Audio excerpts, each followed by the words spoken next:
I've been a film fan and a physical media fan for decades. It's something that's always been with me and something that I've always been curious to watch the changing trends and formats. And as we kind of level off with the formats a little bit, I had a little bit of a look back to see how I've changed as a collector, someone who gathers these movies together.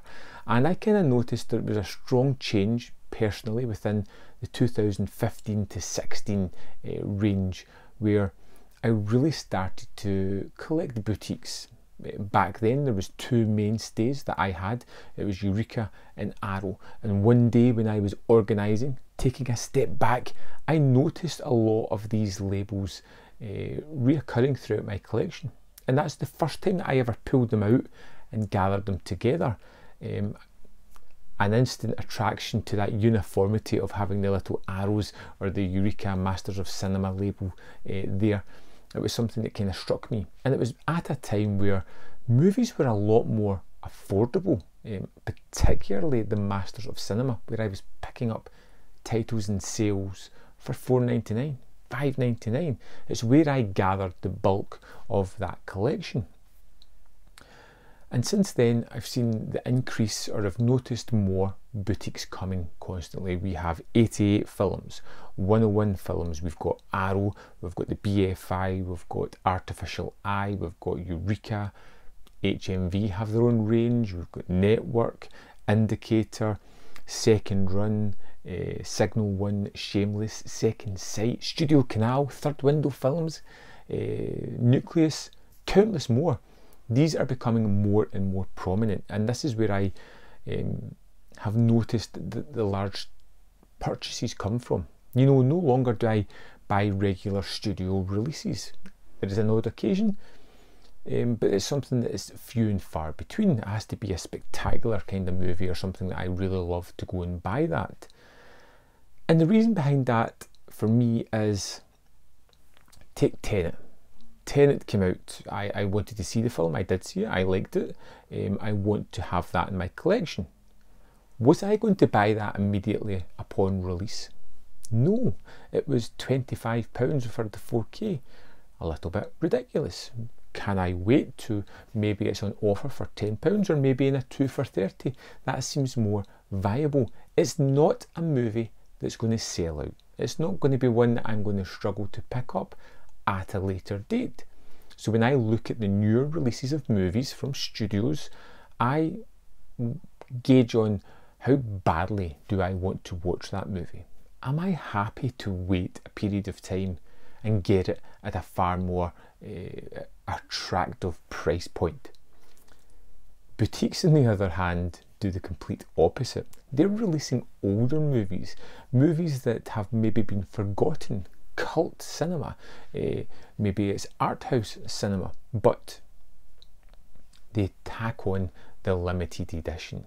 They offer extras, supplemental material, more than what's on the disc. It may be just promotional art cards, posters, booklets, whatever. They've went the opposite. When you see a boutique release coming out, you jump on that straight away. Most of the time, if it's something you're really interested in, you'll go and buy that. And it's such a strange change in the way that we used to buy movies, or the way I used to buy them. Now it's, I look at the new releases and I'm not interested, or I'm happy to wait. I look at the boutique ones and it's, I feel as if I need to jump on them as quickly as I possibly can. And I wonder how many of you lovely film fans out there are in the same boat. I would love to know, if you can break it down to a percentage or anything else, how many new releases or Hollywood movies that get standard discs do you buy compared to boutique releases or limited editions or steelbooks or anything like that? I'm pretty sure mine's is probably around about the 97% mark. Boutique purchases. There is an odd occurrence where I will buy something else, but more often than not I'm going to buy the boutiques. And I feel as if that's how the collecting community and how the film community is really moving. It's almost focusing itself into a niche market. You know, there will be film fans out there that are oblivious of labels and brands, and you've got to kind of, well, be a little bit jealous of that, really. They're not tied into a particular company. They don't feel as if they have to support or buy most of their releases. They're just buying the films that they want. But there is that community of us as well that are kind of tied in with the labels, who like a label, who like their output, who blind buy their titles because more often than not, it's something that you like. And you know, if you don't, you can pretty much sell it and get your money back immediately.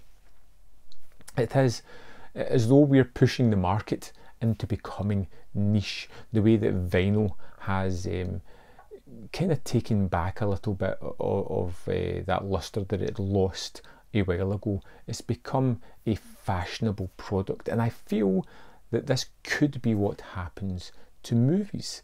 The advent of streaming is easy. It's disposable, and I think that's what makes it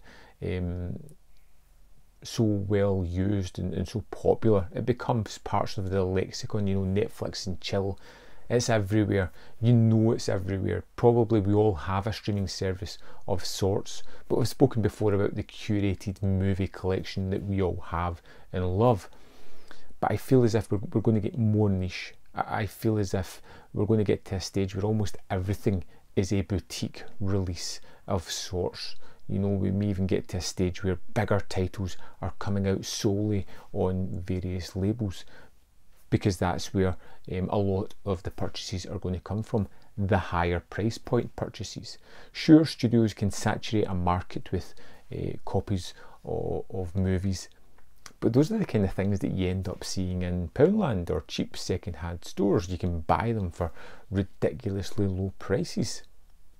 So there is definitely a divide in my mind between companies at the moment, the standard studio and the more attractive boutique labels. And I wonder how the future will go. I feel as if we've given a lot of power to these companies. We've given them a lot of respect, we've given them a lot of money, and now they are at a situation where they're starting to treat themselves more as businesses, which they should do, but they're going to curtail the market a little bit with more of the limited sets.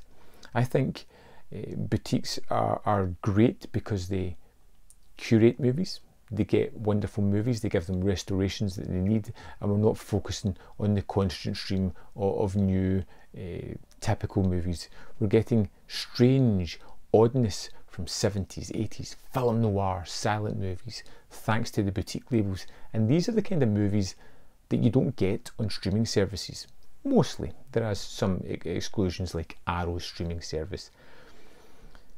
But I'm really wondering where the market is going to go next.